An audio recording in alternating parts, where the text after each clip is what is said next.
Alam nyo ba na isang itlog ng dinosaur ang nadiskubre sa Guangzhou, Southern China?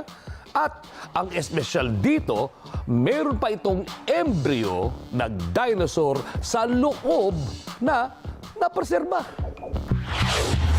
Ito ang pinaniniwalaang itsura ng toothless theropod dinosaur na pinangalan ng Baby Yingliang.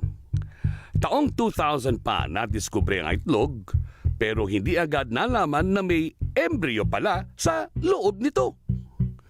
Tinatayang nasa 66 na milyon hanggang 72 milyong taon ang edad ng embryo ng dinosaur. Nakakatuwa lang po kasi itlog pala to ng dinosaur. Nabili ko lang po ito kanina sa halagang 15 pesos.